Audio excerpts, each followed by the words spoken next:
The space station called Harmony's Rest floated in the darkness between stars. It was old, very old, and had seen many different species walk through its long metal halls. But today was special. Today, the first humans had arrived. Ambassador walked slowly through the crowded main hall. She was a small woman with black hair and calm eyes. Behind her walked her assistant, a young man who carried a tablet and looked at everything with great interest. Next to them was the security officer. She was tall and strong, and her eyes never stopped moving, always watching, always checking for danger. The aliens around them stopped and stared. Some whispered to each other. Some moved away quickly. The humans pretended not to notice, but they noticed everything. Was watching from a distance. She was a species that looked like tall deer with shiny scales covering their bodies. Her people had been prey animals long ago, hunted by terrible creatures on their home world. They had survived by running, by hiding, by being afraid. Even now, after thousands of years of peace, that fear still lived inside them. Was an observer. Her job was to watch new species and write reports for the Galactic Council. She had watched many species before, but something about these humans made her feel strange, made her feel afraid in a way she did not understand. The humans were given a tour of the station. They smiled and nodded and said polite things. They seemed friendly. They seemed harmless, but could not shake the feeling that something was wrong. Then came the food court. The food court was a massive hall where hundreds of different species came to eat. There were plants and meats and strange glowing things that could not name. The smells mixed together into something that was not pleasant but was familiar. A chef had been chosen to show the humans their first meal on the station. He was nervous, his hooves clicking against the floor as he prepared a plate of cooked meat strips. The meat came from a farm animal, nothing special, nothing dangerous. The chef placed the plate in front of Ambassador and saw it. His eyes changed. Her pupils, the black circles in the center of her eyes, grew larger, much larger. They expanded like dark pools swallowing the light. Her body went still, completely still. Not the stillness of fear like a prey animal freezing before a predator. This was different. This was the stillness of focus, the stillness of attention, the stillness of something that had found what it was looking for. His hearts began to beat faster, both of them. She looked at the other humans. Pupils had done the same thing. So had all three of them were staring at the food with that same terrible focus. Then smiled. She picked up the eating tool and took a small bite. She chewed slowly and nodded. "This is very good," she said. "Thank you."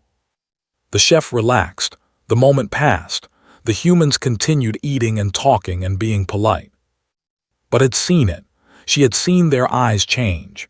She had seen the predator wake up inside them just for a moment, just long enough to look at food and think, "Yes, this is mine." His legs felt weak. She wanted to run. Every part of her body, every ancient instinct passed down from her ancestors was screaming at her to run. But she was an observer. She had a job to do. She looked around the food court. The other prey species had noticed too. A group of small creatures that looked like rabbits with 6 legs had stopped eating. Their ears were flat against their heads. Their eyes were wide. A family of large herd animals that communicated through deep sounds had moved to the far side of the room. Even species that did not recognize seemed uncomfortable. The humans did not notice, or maybe they did notice and chose to ignore it, was not sure which possibility was more frightening. She recorded everything with her observation device. The exact moment the pupils dilated, the angle of their bodies as they leaned forward, the way their hands moved toward the food, smooth and direct, no wasted motion, the way they chewed, their jaws working with mechanical efficiency. These were not random behaviors. These were patterns, predator patterns. Had studied many species, but she had never seen anything like this. Most predators in the galaxy had been changed. Over thousands of years, they had evolved or modified themselves to suppress their hunting instincts. They had become civilized, safe. But these humans were new to space. They had not had time to change. They carried their predator nature inside them like a fire that had never been put out. That night sent her report to the Galactic Council. She included all the footage, all the measurements, all her observations. She wrote her conclusions carefully, trying to be scientific, trying to be fair. But in her personal notes, she wrote something simpler. They are predators, real predators. They eat meat and their eyes track movement and they do not even know that we can see it. They smile at us with teeth and they think it is friendly. They think we do not notice. She paused, her fingers trembling over the keyboard. But we notice. We have always noticed. Our ancestors survived because they noticed. And every instinct I have is telling me that these humans are the most dangerous things that have ever walked onto this station. She saved the file and tried to sleep, but sleep did not come easily. Every time she closed her eyes, she saw pupils growing larger, darker, hungrier. The humans were here, and the galaxy would never be the same. The Galactic Council met in a great round room at the center of the station. The walls were made of glass, and through them, the stars looked like tiny cold eyes watching everything. Representatives from 100 different species sat in floating chairs arranged in circles. At the center, a large screen showed footage again and again. The humans eating, their pupils dilating, their bodies going still before they took the first bite. High Counselor stood at the front. She was old, even for and her scales had faded to a pale silver. But her voice was still strong, and when she spoke, everyone listened. You have all seen the recordings, she said. You have all read Observer's report. I will now open the floor for discussion. The room exploded with noise. A merchant named was the first to speak clearly. He stood on his chair so everyone could see him, his long ears trembling with fear. They must leave, he said. They must leave immediately. We cannot have predators walking freely among us. Think of the children, think of the elderly, think of what could happen if they lose control. Many voices agreed with him. They had been prey animals for so long that fear was built into their very bones. They had survived by running and hiding and never, ever trusting anything with forward-facing eyes. But not everyone agreed.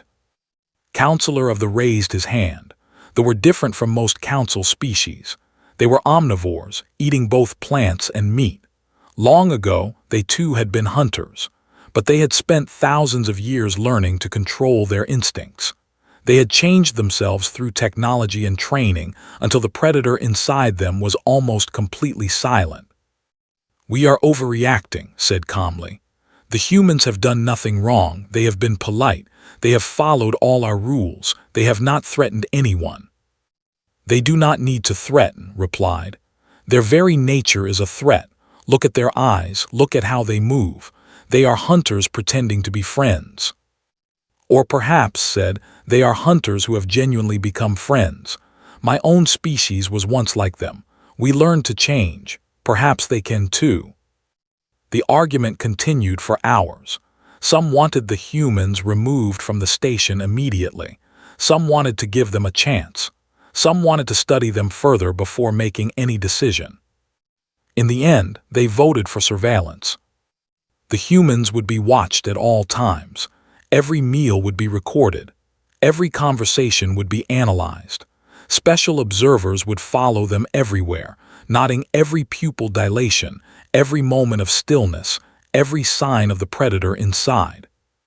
The humans would not be told about this. It was decided that if they knew they were being watched, they might hide their true nature. Better to let them think they were trusted and catch them when they made a mistake. Was given the job of leading the observation team. She did not want it. Every part of her wanted to stay far away from the humans, but she was the best observer on the station, and duty was more important than fear. Over the next few weeks, watched the humans constantly. She watched meet with various species to discuss trade and cooperation. She watched organize documents and take notes in meetings. She watched patrol the corridors near the human quarters, always alert, always aware. And she noticed things, strange things. The humans were predators, yes. Their eyes tracked movement. They noticed threats before anyone else did.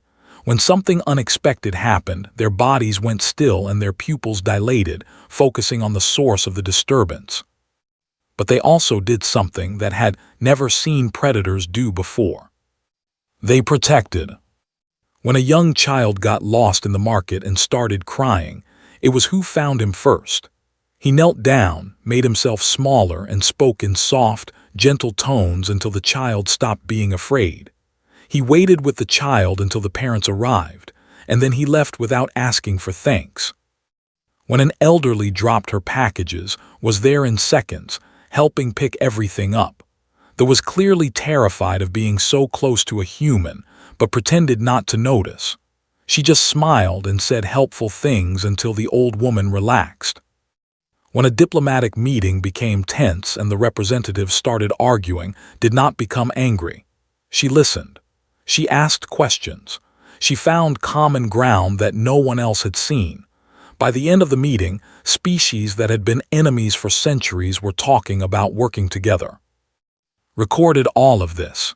She wrote reports about every helpful thing the humans did, but when she sent these reports to the council, they were ignored. They are trying to gain our trust, said. Predators are patient. They know how to wait for the right moment. Wanted to argue, but she did not know what to say. Was old and wise and had seen many things. Maybe she was right. Maybe the humans were just pretending to be good. But late at night, when reviewed her recordings alone, she was not so sure. She watched with the lost child again. She zoomed in on his eyes, looking for the predator dilation, looking for the sign that this was all an act. But all she saw was kindness. All she saw was care. All she saw was a creature that genuinely wanted to help. Maybe, she thought, predators were more complicated than anyone had realized. Or maybe she was being fooled like everyone else. Only time would tell. The explosion came without warning. Deep in the lower sections of the station, an old power unit failed. The failure caused a chain reaction. Doors slammed shut. Lights went dark. Emergency systems activated, sealing entire sections to prevent damage from spreading. Was in the observation room when the alarm started. She immediately checked the cameras, trying to find the humans. Was in her quarters safe. Was in a meeting room with several diplomats, also safe. But was missing. Searched the camera feeds frantically. Finally, she found her. Was in Cargo Bay 7, one of the sections that had been sealed by the emergency doors. She was not alone. The cargo bay was full of people, counted almost 200. Most of them were merchants who had been loading supplies when the explosion happened. There were also about 30 workers and a few members of other species. And one human. Watched the screen with both hearts racing. The sealed section had lost its air recycling system. The people inside had maybe 4 hours before the air became too thin to breathe. Rescue teams were already working, but the emergency doors were thick and strong. It would take time to cut through them. Inside the cargo bay, chaos was spreading. They were panicking. They ran in circles, bumping into each other, crying out in their high-pitched voices. Some of them had already collapsed, breathing too fast, using up the precious air. The workers tried to calm them, but they were also afraid. Their hooves stamped against the floor in the ancient distress signal that no one outside could hear. And in the middle of all this chaos, stood completely still. Leaned closer to the screen, she could see his face clearly. The human's expression was calm, too calm. Her eyes moved slowly across the room, taking in every detail. Her pupils were dilated, but not in the way they dilated at food. This was different. This was the dilation of focus, of assessment, of a predator looking at a problem and deciding how to solve it. Then moved. She walked to the center of the room and raised her hands. Her voice cut through the noise like a knife through soft fabric. Everyone stop, right now stop. The froze, the turn to look at her. Something in her voice, something in the way she stood, made every creature in the room pay attention. Panicking uses air, said. We do not have much air, so we will not panic, we will work. Do you understand? No one answered. They just stared at her with wide, frightened eyes. Nodded as if they had agreed. Good. Workers, come to me, you are strong, I need your strength. Merchants, sit down along the walls, breathe slowly. In through the nose, out through the mouth. Small breaths, save the air. Slowly the chaos began to calm. They sat down, huddling together for comfort. They gathered around, still nervous but willing to listen. Pointed at the maintenance panels on the walls. The air recyclers are broken, but there might be backup systems behind these panels. We need to open them and look. Can you help me? The workers nodded. They were not sure what they were looking for, but they understood strength. Together, they began to pry open the heavy panels. Moved to the... She found a group of young ones, children who had been traveling with their parents. Their small paws were shaking, and some of them were crying. You said, kneeling down to look at them. You have small hands, very useful, can you be my helpers? The children looked at her with huge, wet eyes. One of them, a tiny girl, nodded slowly. Good, pointed at the open panels. There are wires inside. I need you to tell me which colors you see, and I need you to touch only the wires I tell you to touch. Can you do that? The children could do that.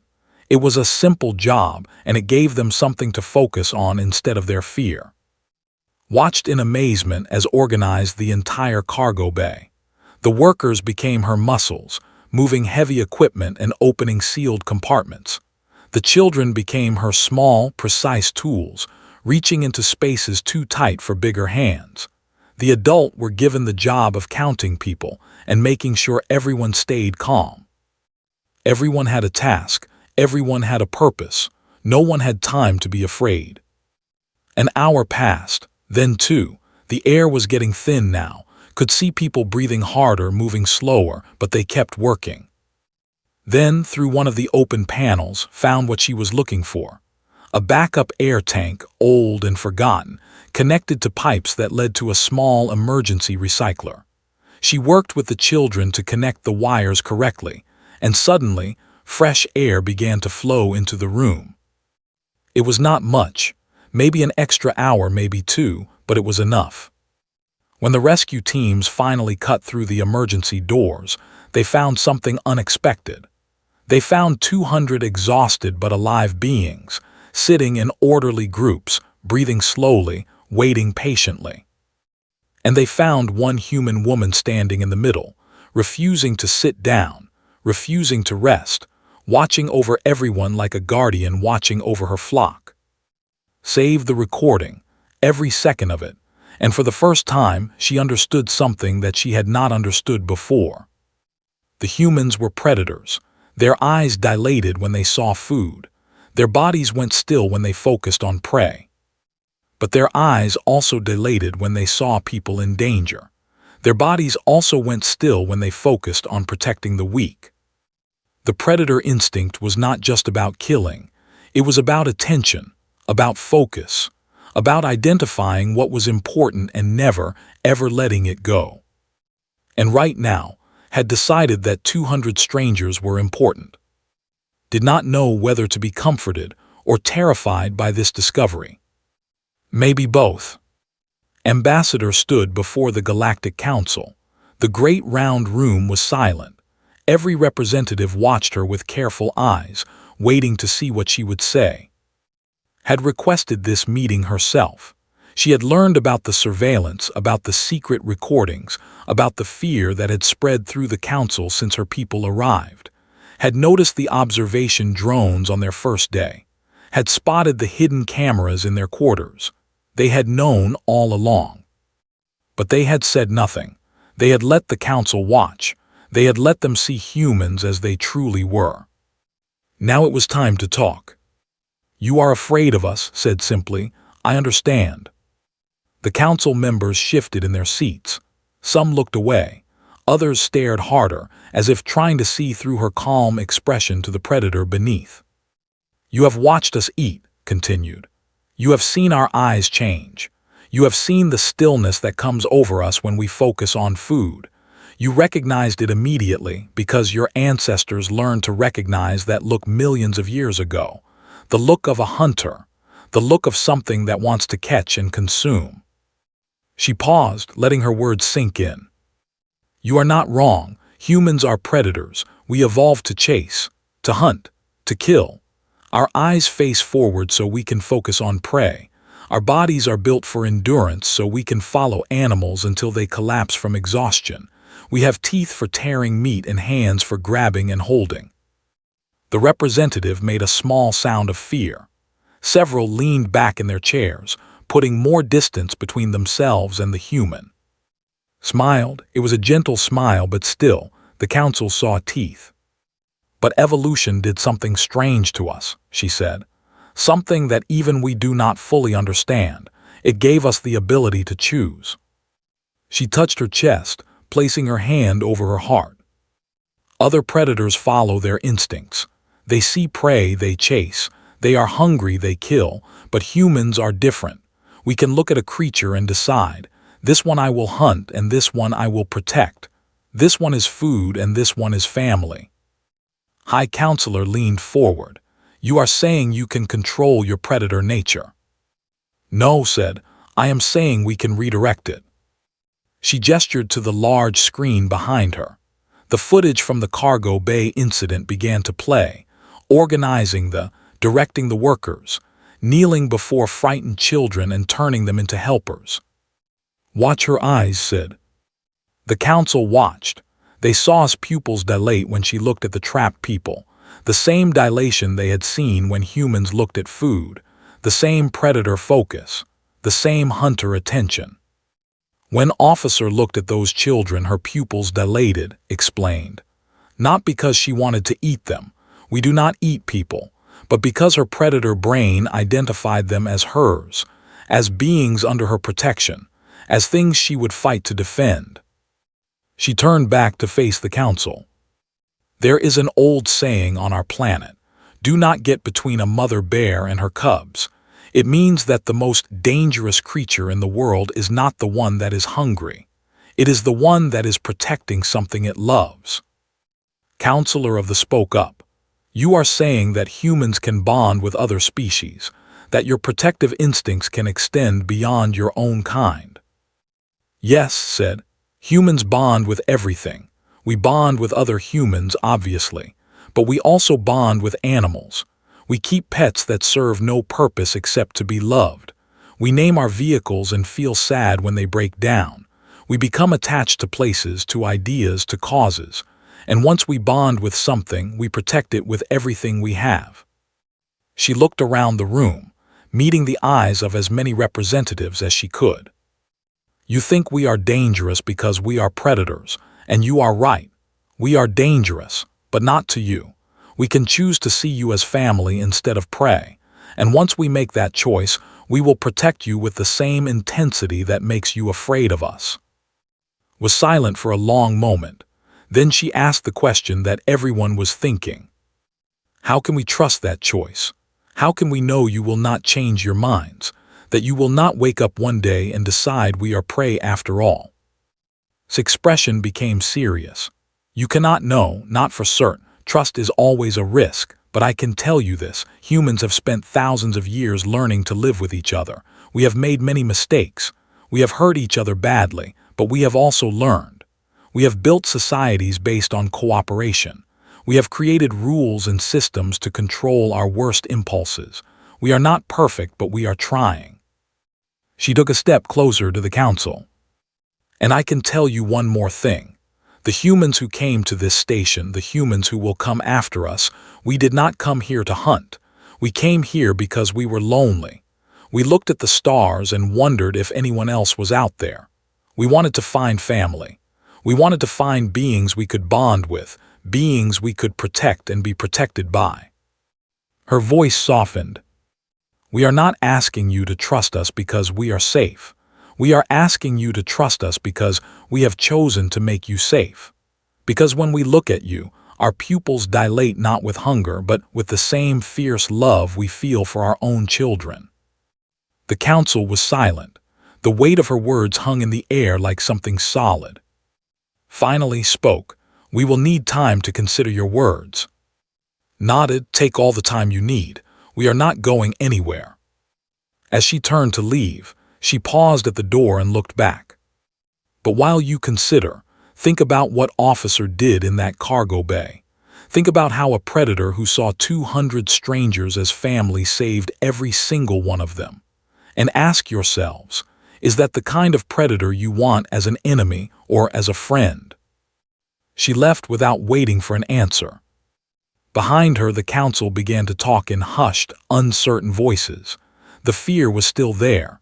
It might always be there, but something else was there too. Something that might one day become trust. 1 year had passed since the humans arrived at Harmony's Rest. Stood on the observation deck, watching ships come and go through the great transparent walls. The station was busier than ever now. New trade routes had opened. New alliances had formed. New possibilities had emerged that no one had imagined before. And at the center of it all were the humans.